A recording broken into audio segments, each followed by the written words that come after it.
मगरिब और मशरिक में भी पैगंबर हजरत मोहम्मद सल्लल्लाहु अलैहि वसल्लम की आमद की खुशी में परचम फहराया। वो झंडे इस बात की अलामत थे कि अब बीबी आमिना के घर का असल मकसद रोशन होगा। अब ये सिर्फ कुरैश का घर नहीं रहेगा बल्कि सारी इंसानियत का किबला बनेगा। मगर मूजज़ात सिर्फ मक्का में न हुए। दूर ईरान में, जहां कुसरा का महल सदियों से मजबूती से खड़ा था, अचानक उसकी 14 मीनारें गिर गईं। बादशाह हैरान रह गया।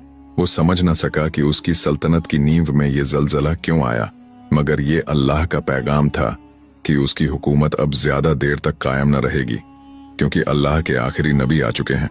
फारस में आग का एक बड़ा मंदिर था जहां हजारों सालों से आग जलती रहती थी। लोग उसे पूजते थे और ये आग कभी बुझती न थी। मगर उस रात जब मोहम्मद सल्लल्लाहु अलैहि वसल्लम पैदा हुए, वो आग अचानक बुझ गई। जैसे अल्लाह ने कह दिया कि अब आग की पूजा का दौर खत्म।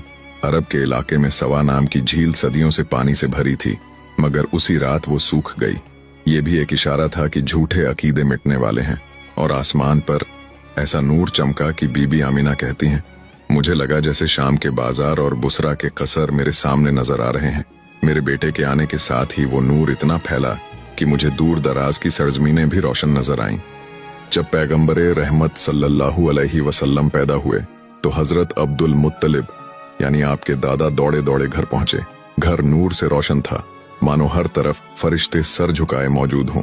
जिन और मलाइका खुशियां मना रहे थे, आसमान झुक झुक के सलामी दे रहा था और तारे खुशी से झूम रहे थे। मगर उन्हीं में कुछ इब्लीस शैतान भी थे जो इस आमद से सख्त परेशान और गम में डूबे थे। वो यही सोच रहे थे कि अब उनका दौर गया, अब दौर उसका है कि जो ताक़यामत तक चलता रहेगा। हजरत अब्दुल मुत्तलिब ने अपने जूते घर के बाहर उतारे और कांपते हुए हाथों से अल्लाह के नबी को अपनी गोद में उठाया, उनकी रौनक को देखा और अल्लाह का शुक्र अदा किया। वो अपने पोते को काबा ले गए, वहां दुआएं की और कहा, ऐ मेरे अल्लाह, ये वो औलाद है जिसे तूने मुझे बख्शा, इसे अपनी हिफाजत में रखना। हजरत अब्दुल मुत्तलिब ने पोते के आने की खुशी में गरीबों, दुखियारों, बेवाओं, बच्चों में कसरत से खाना बांटा। ये दावत आम रखी गई थी। रहमतुलिल आलमीन के तशरीफ लाने की खुशियां सभी ने मनाई। घर में हजरत आमिना ने चरागा करवाया। हर घर में ये बात होने लगी, ये आमिना का बेटा हमें कुछ अलग लगता है। इसके चेहरे का नूर, इसकी खामोश अदा, हमने आज तक ऐसा बच्चा नहीं देखा।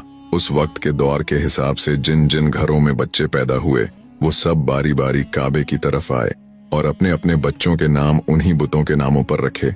हजरत अब्दुल मुत्तलिब ये सब कुछ देख रहे थे। फिर आप भी खामोशी से तशरीफ लाए। दोनों जहां के आका आपकी गोद मुबारक में थे। आपने नाम पुकारा,